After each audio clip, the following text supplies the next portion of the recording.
Good afternoon, everyone, and welcome to Finance Subcommittee 2. Thank you for your patience as we all deal with having to be in multiple places at once. This is the Finance Subcommittee that, as Delegate Watts mentioned, or Chair Watts mentioned in full, that will be dealing with state taxation issues this year. That is a change from last year, so if you're here and very passionate about local taxes, please check back on Thursday mornings with Delegate Munden King. We do have a number of people who help support our subcommittee, and I want to recognize those. First, we have Bonnie Powell, our clerk. We also have Kathy in committee operations, DLS, our attorneys, Rebecca Schultz and Keelan Cronin, and managing AV, we have Ashley and Logan. So thank you all so much for all that you do, and if we could give you a round of applause for your hard work.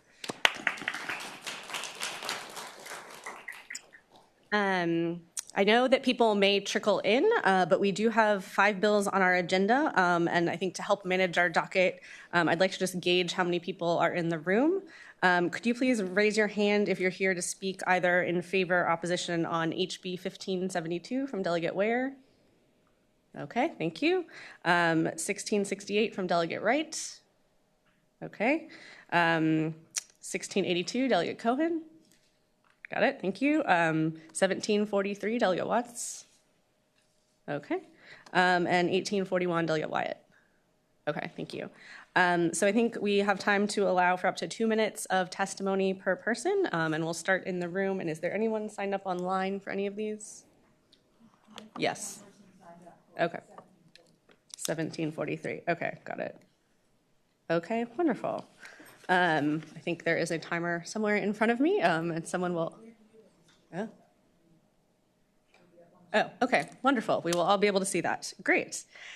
So with that, Delegate Cohen, House Bill 1682.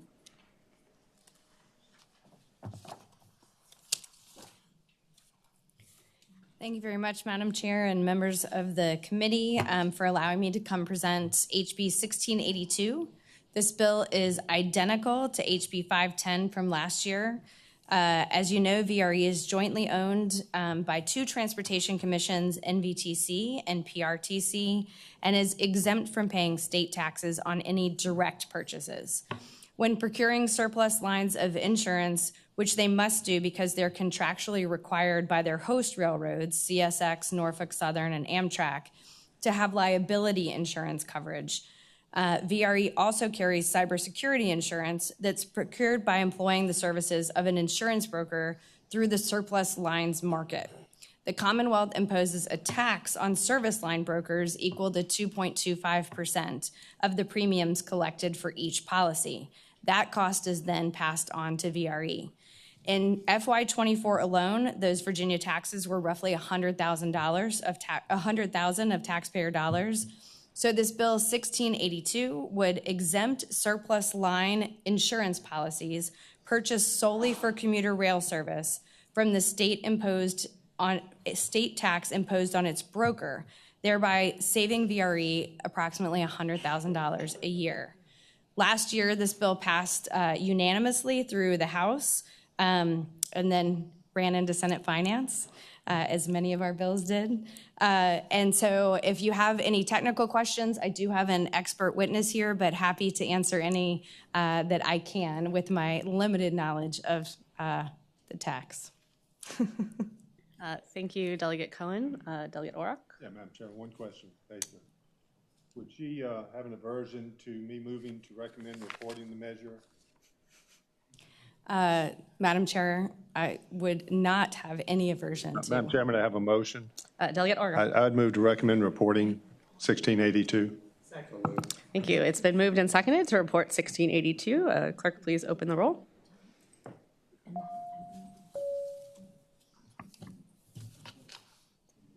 And there we go.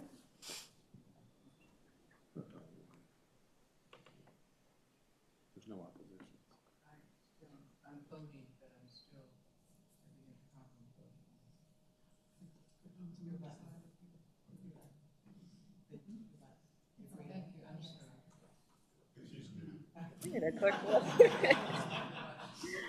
The clerk will close the roll, and the bill reports 8-0. Thank you, Delegate Cohen. Thank you very much. I appreciate it. I do realize that in my rush to start the meeting, I failed for us to take attendance, so if we could do that.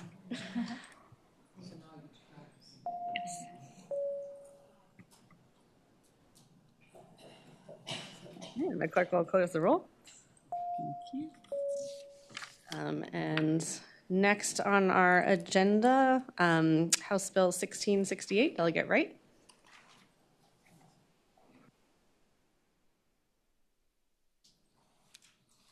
Thank you, Madam Chair, committee members. House Bill 1668 is not a new bill to this committee. It deals with the sales and use tax on motor vehicles. And my colleague Danny Marshall put it in just a couple of years ago, I think. And what the bill actually does, it reduces the cost price of the new vehicle. If you trade a vehicle in, the value of that trade-in is taken off of the price of the vehicle that you're buying, so you don't pay sales tax on the entire purchase. For instance, if you got a used car and you're going to buy a new car, then you trade it in. Right now, you pay the sales tax on the cost of the vehicle that you're purchasing. And I will say up front, this is it's very revenue not in favor of the state, is the best way I can put it. And I understand that, but I just want to I've been requested to put the bill in. Thank you, Delegate Wright. You mentioned it's very not revenue in favor of the state. Do you have any up-to-date estimates for that? What was that? Oh, sorry. What is the negative financial impact to the state? I don't know, but when Delegate Marshall put it in, I know it was substantial. I know. I think when Delegate Marshall put it in, it was $166 million, and going upwards from there. I wasn't sure if we had any more up-to-date numbers. Right. I see we have a few folks in the queue. First, Delegate Orrock. Yeah, Madam Chairman, speaking to the measure, I appreciate the patron bringing it forward. And candidly, from all fairness, I think it would be a good public policy in so much as if you think about it, these trade-ins are then sold typically, and whereby the state gets the sales tax revenue at that second sale. However, because of its major fiscal implication, I don't think it's a matter we can forward at this point in time, and I would be glad to make a motion whenever the chairman felt appropriate. Thank you, Delegate Orrock. Next, Delegate Anthony. Thank you, Madam Chair. I just have a question for the patron. We talked about the implications for the state, but I also want to ask a question about the implication to the consumer. So I worry about maybe some equity impacts on consumers, especially low-income buyers.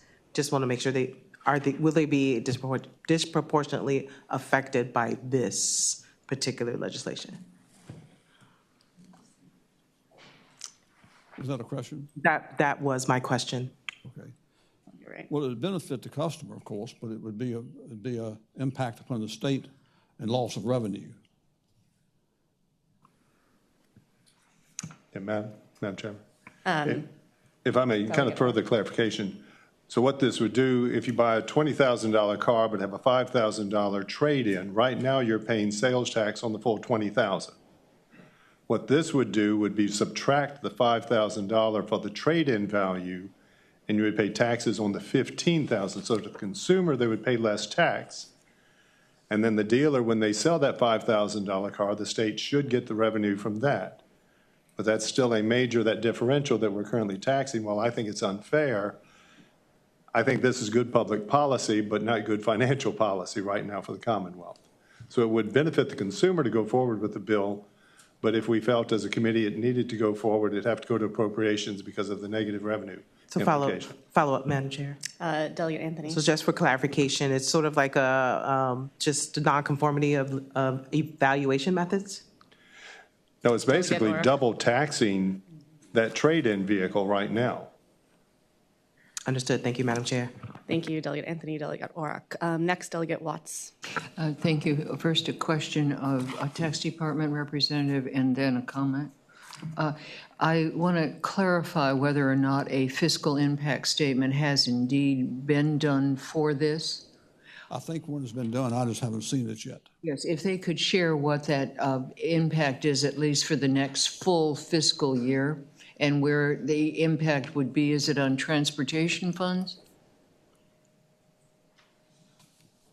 Hi, Madam Chair. Kristen Collins from the Department of Taxation. We don't actually administer this tax, so I can't answer so much, but we do the fiscal impacts that we provide to DPB. And it was 174 million estimated in fiscal year 26, 192 million in the second year, growing there on out. And I believe it's transportation funds. Thank you. And then making a comment, yes, having been involved with it, the sales tax, the tax when you title the car is in fact a transportation fund. So it would be a direct loss to transportation funding if this were to pass. So I really appreciate Delegate Orrock's bringing to our attention while this is something, and my understanding just newly is that we're one of the few states that do this, and it's one that I would love to be able to correct. And so I thank you for keeping this before us. It's one of those inequities that when we in any way get involved in transportation funding or in sales tax funding, this is definitely one where we might be able to do that kind of carve out. Thank you, Delegate Watts. Are there any other questions before we go to testimony? Is there anyone here to speak in favor of the bill? Is there anyone here to speak in opposition to the bill? Delegate Wright, the final word is yours. One thing I'll say is that Delegate Watts explained it better than I can. Her experience in finance is much greater than mine. I think that it's unfair to the consumer, but I can understand the amount of burden it would put upon the state and upon the transportation system. So I'll accept the committee's verdict. Thank you, Delegate. Right. Delegate Orrock had a motion and is re-entering the. Sorry, Delegate Walker. You're going to lay it on the table. Delegate Orrock. Madam Chairman, I move we gently lay on the table. Thank you. It's been moved and seconded to gently lay this bill on the table. The clerk will open the roll.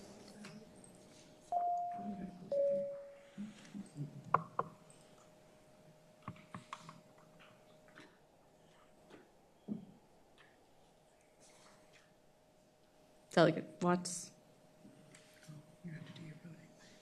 I thought I did. I'm sorry. One of those days. Clerk will close the roll. The bill is gently laid on the table, 8-0. Thank you, Delegate Wright. I thank the committee.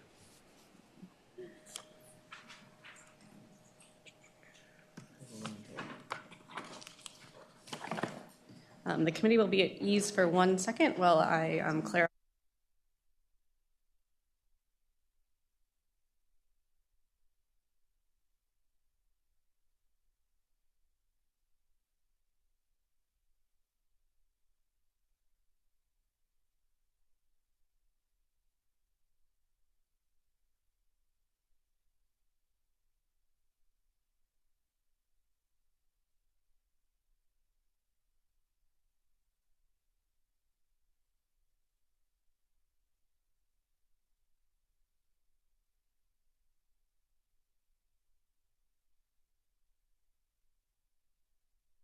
We will begin again. Let's see. Next on the agenda, I see Delegate Wyatt, House Bill 1841. Good afternoon, Madam Chair. And what I have before you is House Bill 1841. At the request of the Division of Motor Vehicles, this is administration change. This doesn't change the way they operate currently. It clarifies, better defines, when an abandoned vehicle, someone needs to obtain a title for abandoned vehicle. Certain law lets landowners dispose of vehicles abandoned on their property, similar to what a tower would do. In certain cases, the person in possession of the abandoned vehicle can sell in an auction. If the vehicle does not sell in an auction, the person in possession of the vehicle can apply for the title through the DMV. When titling the vehicle, the person may pay the vehicle sales and use tax. The amount of vehicle sales and use tax is sometimes unclear in code, and because there is no sales tax.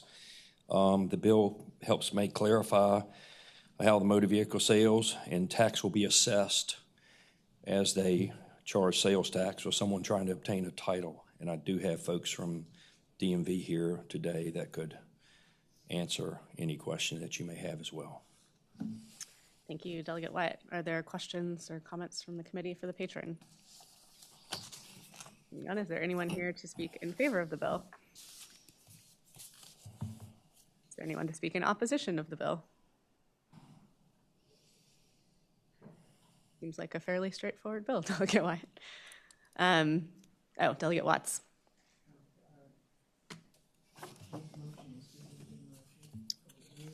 Delegate Watts, we can't hear you.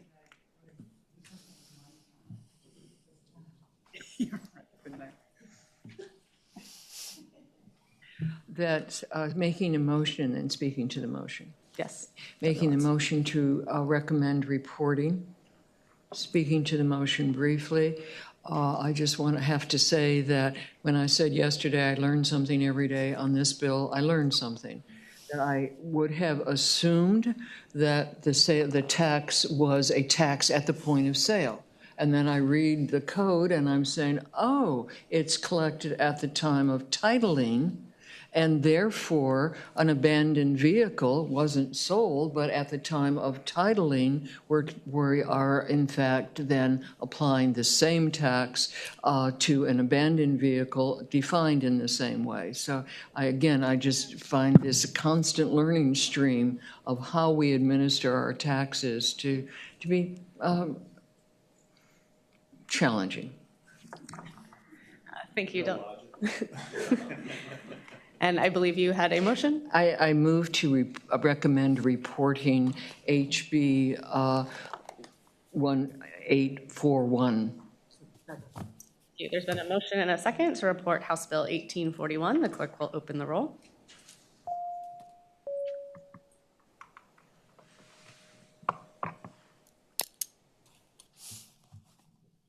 The clerk will close the roll, and the bill reports 8-0. Thank you, Delegate Wyatt. Thank you, Madam Chair and the committee members.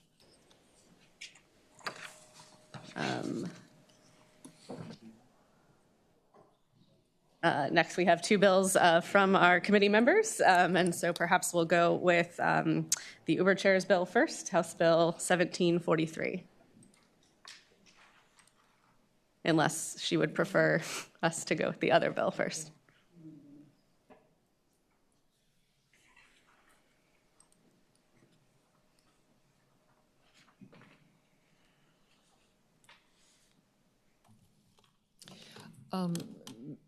Madam Chairman, if I may ask a parliamentary inquiry first.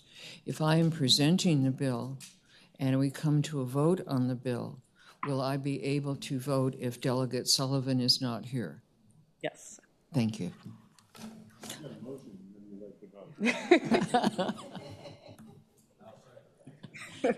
Before I present the bill, there is a line amendment that I would like to adopt, if it could be reported. Will the clerk please report the amendment? Council.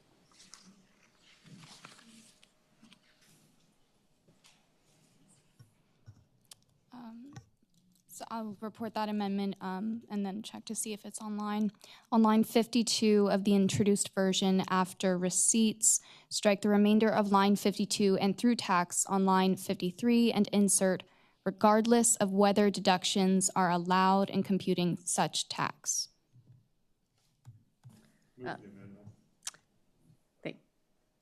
There's been a motion to move the amendment. Is there a second to move the amendment? Second, it's been moved and seconded. All those in favor, please say aye. Aye. Any opposed? The bill as amended is before us, but before we go back to Delegate Watts, could I have that amendment repeated one more time? On line 52 of the introduced version, after receipts, strike the remainder of line 52 and through tax on line 53. Insert regardless of whether deductions are allowed in computing such tax. Thank you. Delegate Watts. Thank you. With that amendment, it clarifies the intent of this bill. Now, again, this bill does affect how we determine the base that localities use in applying what I have always referred to over the years as B-poll tax, the gross receipts tax. So in one sense, it could have been before our other subcommittee. But because it deals with the Department of Taxation's administration of how our corporations that are headquartered in Virginia compute their corporate revenue, I believe that it is appropriate for this subcommittee to be looking at it. And essentially what was brought to my attention is that because of the wording of the uniform application of gross receipts tax, B-poll tax by localities, which was determined way back in 1996, and yeah, I was active at that time in the issue locally. It is something, this provision has been in there since 1996 and not been changed. But what has come to attention is that there are a number of states, it's 3 to 5 states who do not have a corporate income tax and or along with a corporate tax, and this will be clarified, if you will, by those who have brought it to me, whether it's always in lieu of a corporate income tax, have instead taxed gross receipts of the corporation. So if a corporation that is headquartered in Virginia is paying that tax to Ohio or Washington State or another state, this will allow that payment for those activities that were taxed in that state to be deducted from how we determine the gross receipts here in Virginia, which will put it on the same playing field as any state that is taxing corporate income and that deduction is made.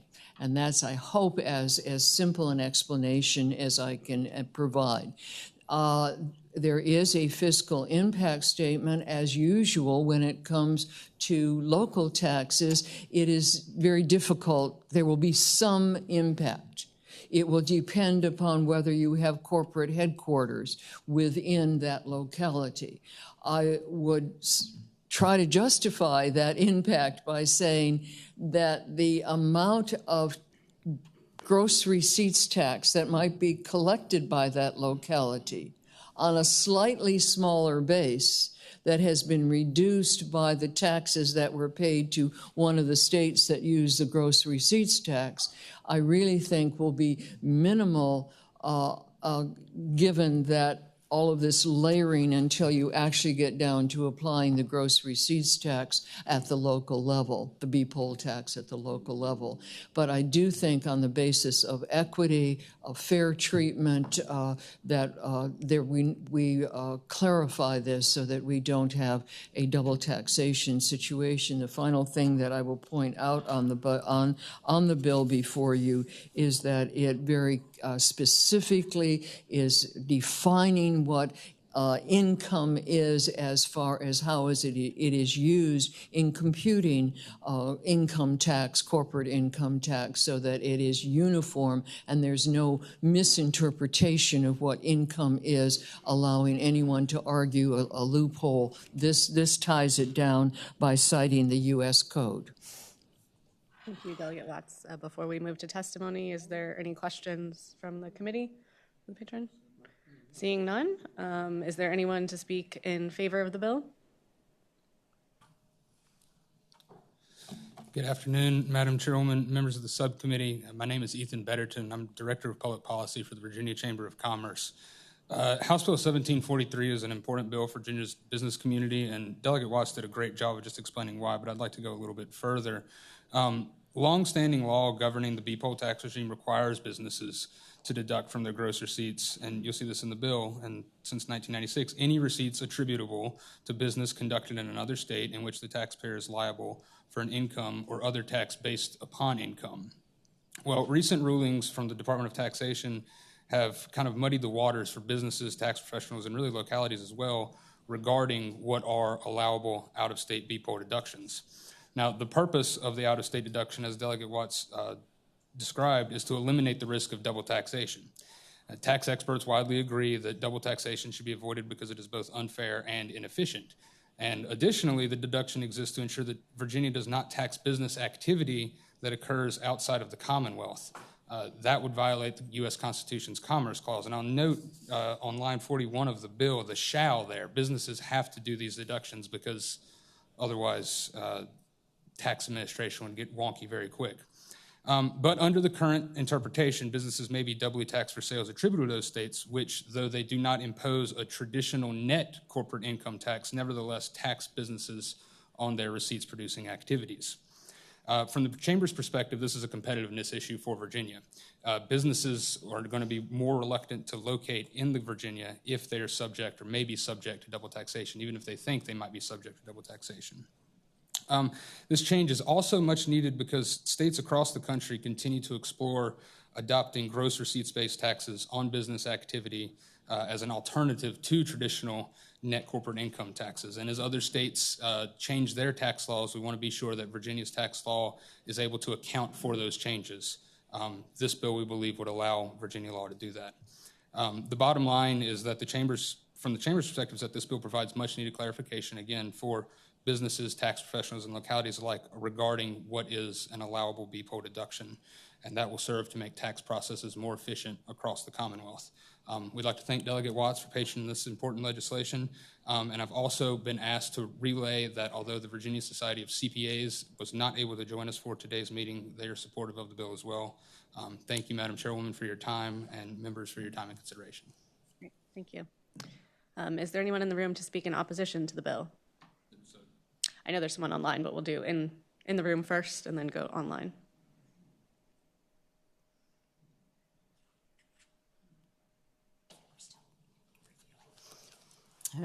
Thank you, Madam Chair and members of the subcommittee. Really want to thank Delegate Watts for meeting with us this morning. You know, it's been sort of a chaotic day for everybody, just jam-packed. So we did talk through the bill. We had raised some concerns this morning. Subsequently, she'd asked us to kind of try to come up with some language to tighten it up. We have just seen the line amendment that was offered, and so we appreciate the attempt to tighten this up and put some guardrails around. We'd really like to shop this around with our experts and sort of get some comfort level from folks who are practitioners. As introduced, we had heard some concerns from our large jurisdictions about potential impact that, you know, could be a potentially large fiscal impact, a little bit hard to quantify, you know, today, putting things together today. And what the scope might be of bringing in these states that have gross receipts taxes where that deduction is not allowed now, and sort of opening that scope up a little bit. So we do appreciate the attempt to narrow this. We would like to have some further conversations and have some review from our experts before we have comfort on it, but we do appreciate the attempt to work on it. So thank you very much and appreciate your consideration.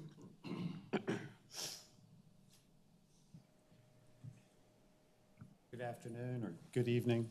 I'm Ross Mugler. I'm a retired Commissioner of Revenue from the City of Hampton. I'm representing the Commissioner of Revenue Association this afternoon. It's been a long day.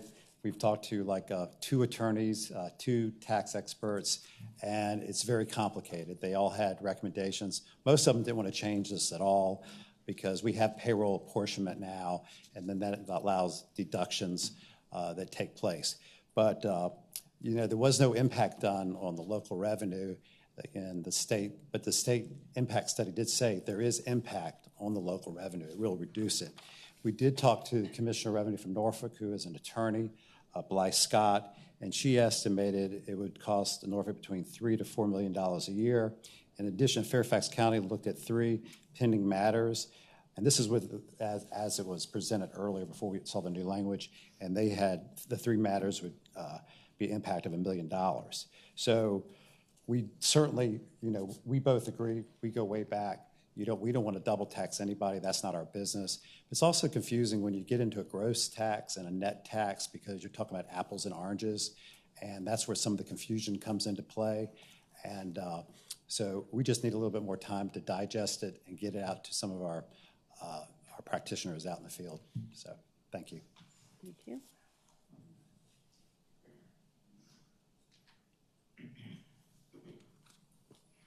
Madam Chair and members. First of all, we want to thank Delegate Watts for the bill. We understand what she's trying to accomplish. As has been stated, there were concerns about the original draft. We've just seen the line amendment, which was shared with us or explained to us earlier. And we want to do as VACO wants to do, share it with our members, understand the impact, and get back with our concerns. Thank you, Madam Chair. Thank you. Is there anyone else in the room? If not, I know we have someone online. Seeing no one, can we go to the online testimony, please? Yes, again, concluding comments, and we all know the scheduling problems that we have had. Delegate Watts, I think we got someone online first to speak. Oh, I'm sorry, my apologies. Hi, can everybody hear me? Yes, I can hear you. Great. Madam Chair, members of the subcommittee, my name is Pat Reynolds, and I'm with the Council on State Taxation, also known by our acronym COST. We are a nonprofit trade association whose members consist of approximately 500 or so of the largest multi-jurisdictional businesses in the U.S. And our mission is to preserve and to promote the equitable and non-discriminatory taxation of those businesses.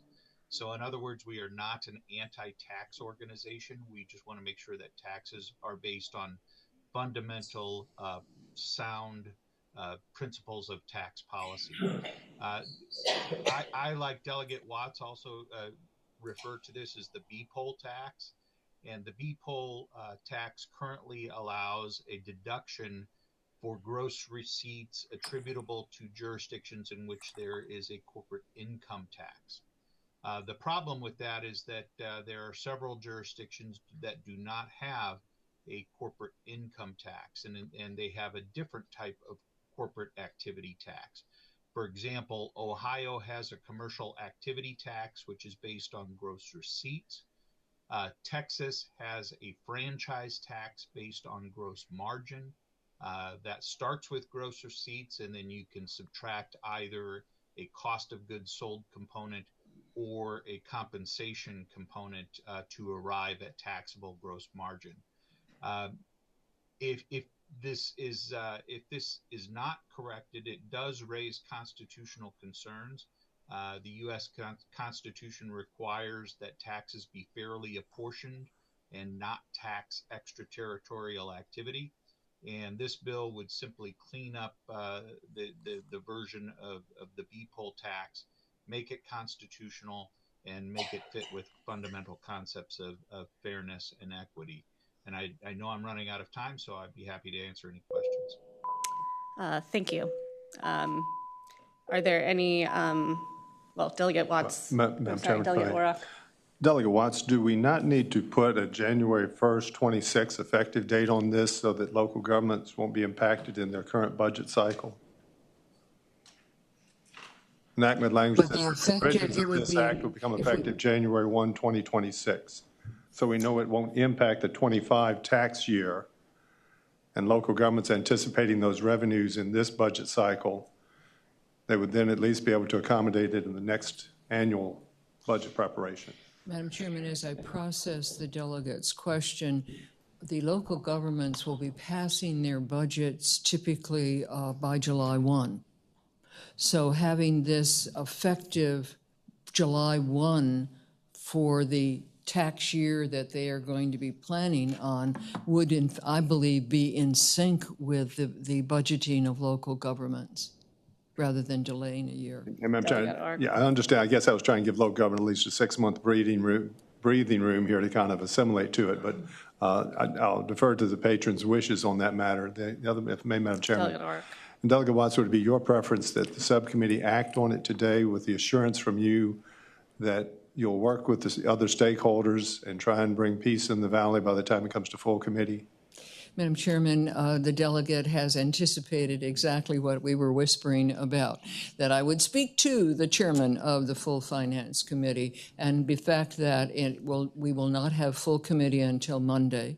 As was alluded to by some of the speakers, we have been actively working to try to get what I did not find acceptable myself, that the open-ended phrase, including taxes imposed in lieu of an income tax, could be a payroll payroll tax, could be a franchise tax, could be a number of other taxes, and that was counter to what the intent is of both the bill and the statute language, which is how, to the degree to which another state taxes income that is of a corporation, that is a legitimate deduction. And if income is defined as gross receipts, even if it has deductions as part of that gross receipts, that would qualify then as falling under this same deduction as we give to those states that have what I'm going to call a clean corporate income tax. But absolutely, if there is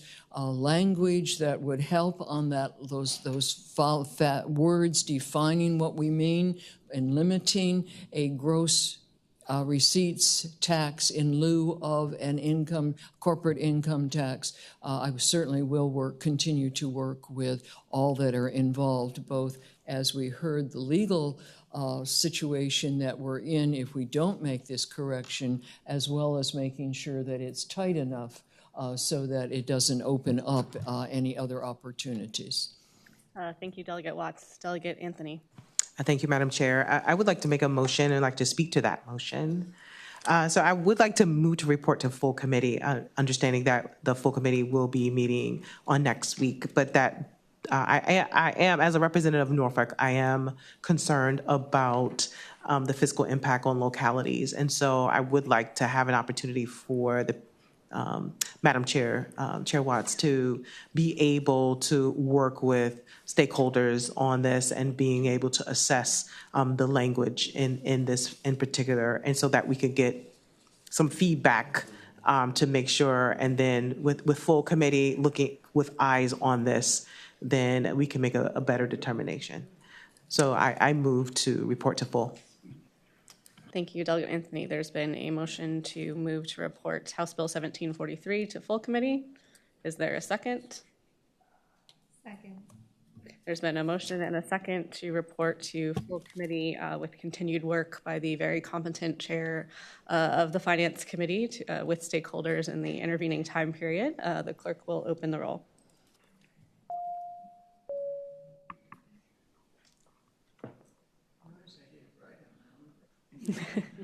The clerk will close the roll, and the bill reports 8-0. Thank you, Delegate Watts. Last but not least, I have lost my agenda, but I believe that brings us to House Bill 1572. Delegate Ware.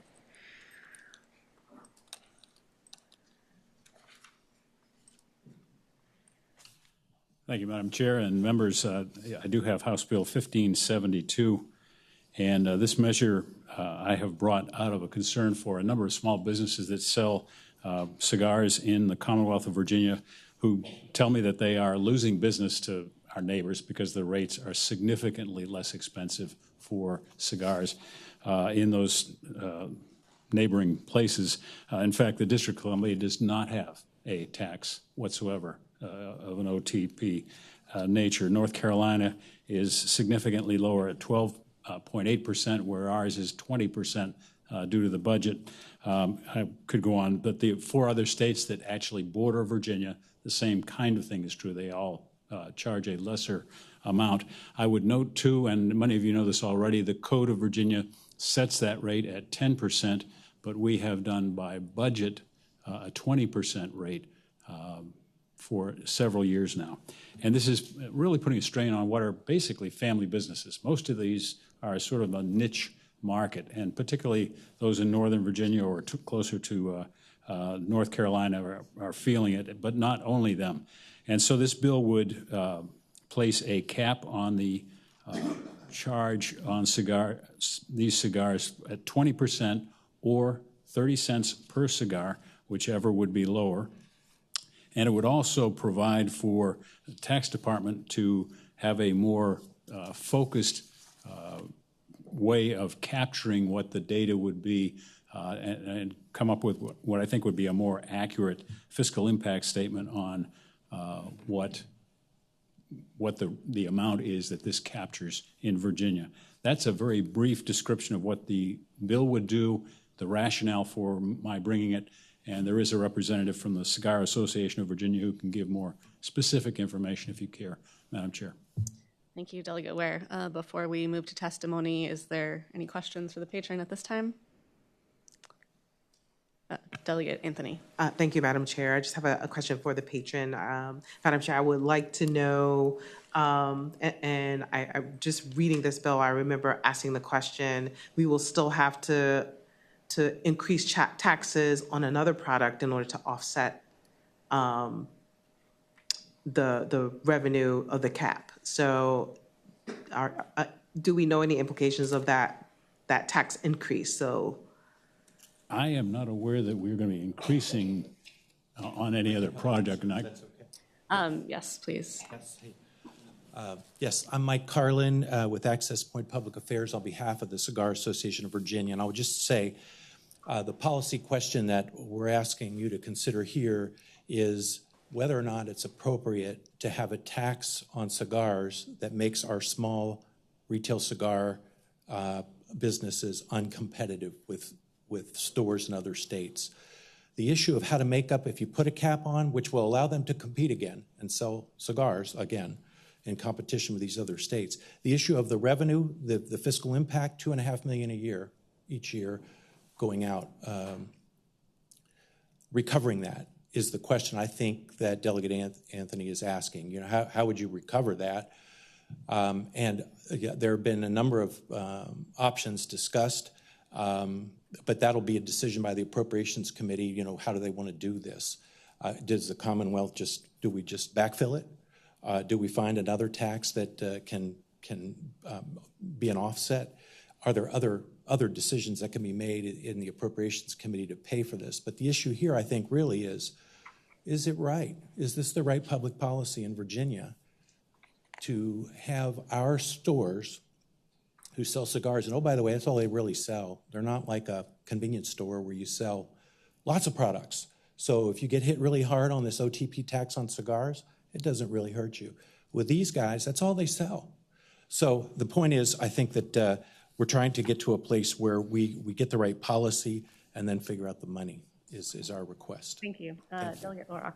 Yeah, Madam Chair, Mike, to ask you on this, because following along on this line, isn't it part of the fiscal impact somewhat difficult to ascertain?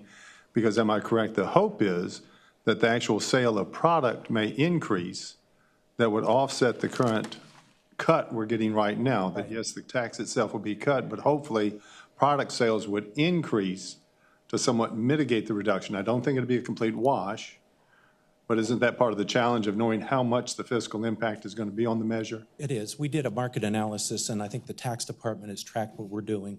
We're very close with them on what the impact would be. The thing we don't know is when the cigar purchasers who are leaving our state come back, they're going to be paying the OTP tax here. They'll also be paying the sales tax here, which they're not right now. We're getting zero sales tax from those people because they're going to another state to buy their cigars. So there should be a revenue uptake. It may take a couple of years. We may be in the negative for a couple of years, and then upon return, I think it may be a wash. Madam Chairman. Delegate Lorock. This would be of the patron. So to the point, Lee, we're not sure how much it's really going to impact things. Right. Would the patron find it as a proposed friendly amendment to put a 2-year sunset on the measure, that if we don't see the increase in sales that would offset the loss in taxes, then it could just go away, the industry would, mean it as a friendly amendment, but maybe not. Right, and it is the kind of thing that we've worked on, and I know that the chair is aware of the fact that we put that kind of a sunset specifically for the purpose to see if it is achieving what we think it may achieve. So I would be glad to acquiesce in that amendment. Thank you, Delegate Ware. Delegate Anthony's question made me think about the conversation in the joint subcommittee to evaluate tax preferences, which did consider this topic and did not make this recommendation. I believe, Delegate Ware, it was actually you who may have made the motion to recommend a study, which I think is incorporated in this bill, but the bill also does what the joint subcommittee did not recommend in going ahead and changing that tax. I think, Delegate Anthony, to your question, part of what I'm recalling about the conversation in that subcommittee was that I think this change would allow those who can afford to enjoy a premium cigar to pay less, potentially at the expense of those who can't, who are purchasing cheaper cigars. And so I think that was a trade-off that was discussed at the joint subcommittee. So I think just for the committee's awareness, since everyone is not on the joint subcommittee, that we did consider this. That has obviously members from both the House and the Senate, and we did not recommend moving forward with this at this time. But we did recommend a study. That's correct. And I would also say, while discussions as to how other products might be affected were part of that conversation, this bill before you does not affect those other products. Madam Chairman. Delegate Auroch. And Lee, would there be any merit, or would you support a measure that rather than a sunset, we put a delayed effective to July 1, 26, so that the enactment language of the study to be presented by next fall would give us the data to know whether let it go forward July 1 of 26, or we could just repeal it next session without any change in the underlying policy? I would, again, I will acquiesce in that recommendation. Madam Chairman, with that response, I would move to amend the measure with a delayed effective to July 1, 2026. I've heard a motion and a second. We'll now debate the amendment. Delegate Watts, you have a question? Yes, it was seconded by Delegate Walker. So my question on the amendment, the sunset, does it apply? We wouldn't do a sunset. We would just do a delayed effective. You're doing a delayed enactment clause on just the increase in the tax rate, but not on the study would still go forward. The second enactment clause, which is the study. So the amendment has to be specifically to a change in tax rate. What the effective would be is Madam Chairman, I'm sorry. The second enactment would go forward with a study on getting more data. The underlying legislation of the change in tax rate would not go into effect until July 1 of 26, so that if the data from the study proves we shouldn't go there, we can have a bill next year to repeal this. But it kind of gives the default that yes, and part of the, Madam Chairman, if Uber Chairman, my logic in this, I know the Speaker is not prone to studies per se at this juncture, but I think in this context where it's part of a underlying policy we're going to embrace, we just need more financial data and whether we're going to go there or not.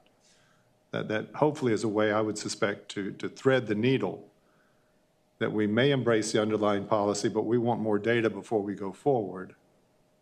And I hope this is a means to achieve that. Delegate Watts. Following up then in discussion, as I'm scoping out, as you referred to the discussion of the joint subcommittee to evaluate tax preferences that did not support this, with the second enactment clause saying that the report based on this survey is due no later than December 1, 2025, that does not give the joint subcommittee on evaluating tax preferences any time to review that report and determine whether or not the merits are there. So I find that simply an enactment clause that is only 1 year extension, you need a 2-year extension, and that second enactment clause needs to also include the involvement of the joint subcommittee. Thank you, Delegate Watts. Delegate Auroch, if I may take the chair's prerogative for a second. I think my personal thoughts on this would be that rather than putting in a delayed enactment of 1 to 2 years and trying to come back and repeal it, it would be a little bit cleaner to have a substitute amendment that would strike the changes in lines 30 to 33 and reinstate the existing language, and then just to keep the language in line 70 to 80 that is creating the study. And then after that study, we could welcome the patron or anyone to come back in the future with a bill. And Madam Chair, Delegate Auroch. I don't disagree. my only concern with that basically what we're doing is making this a Section 1 bill as a substitute with just the study language. And I'm fine with that if the patron's fine and if the speaker is fine with that. The other thing I would raise, if we're going to go down that road, and either way, I think we should go down that road, to your point of the December reporting, I think we would need this data at least by October, if that would be possible. And I think we also need to include that not just the money committees of the House and Senate, but the tax preference study committee would receive that data as well by October. So if the subcommittee's pleasure is to make this a Section 1 bill to be the study with a report by October 1st of 25 and include the tax preference subcommittee in the reporting of the data, I would move that substitute language and hope the speaker approves. Delegate Watts.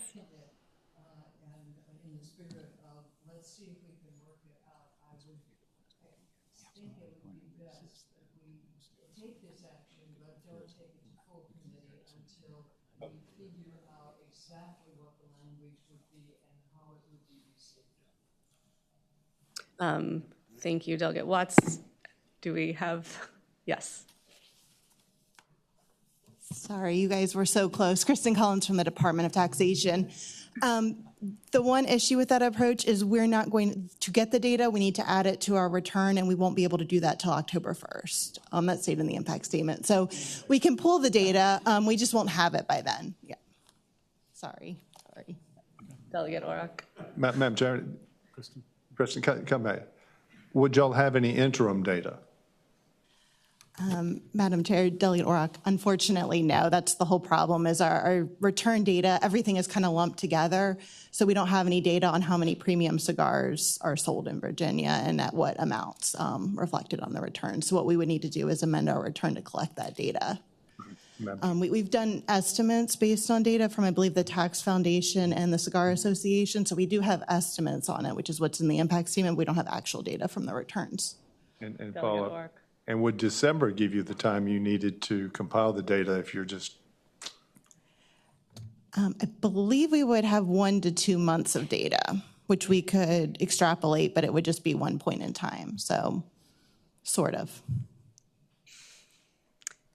Delegate Watts.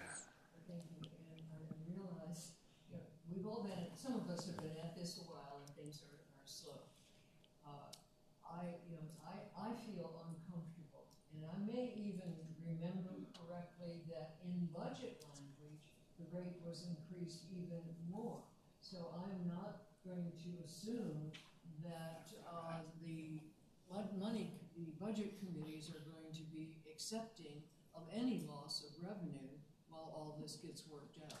So having said that, if we're going to determine what the right rate is and to what degree we tax all of the lower priced, I get my big gulp at 7-Eleven, all the cigars sold at 7-Eleven at a higher rate so that we can put a cap on premium at whatever rate is justified at cap if we really do prove that we're losing sales. And that cap might be 40 cents or 50 cents. We don't know the revenue.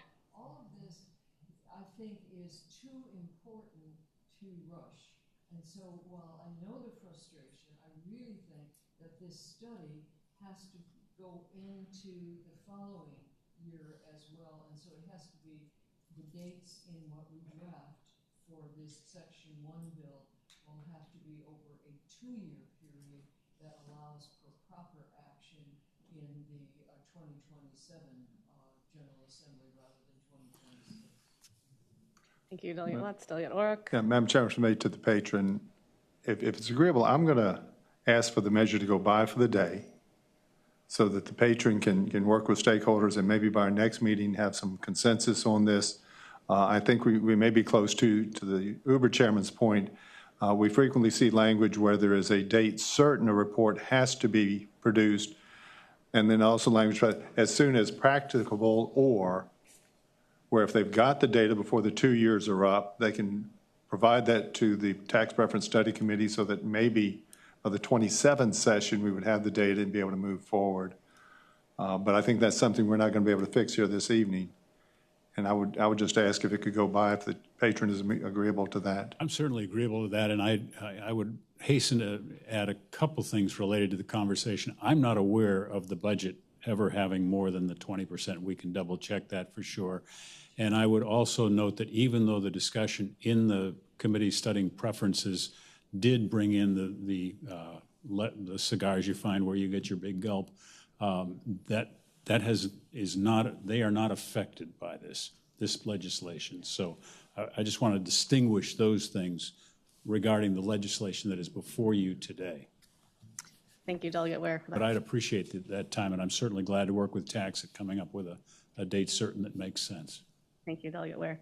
There's been a motion for this bill to go by for the day. Is there a second? Second. All those in favor, please say aye. Aye. Any opposed? Thank you, Madam Chair. You've been most generous in the conversation and time. Appreciate it. And with that, and no other business before us, is there a motion to adjourn? Second? All those in favor say aye. Aye. We are adjourned. Thank you.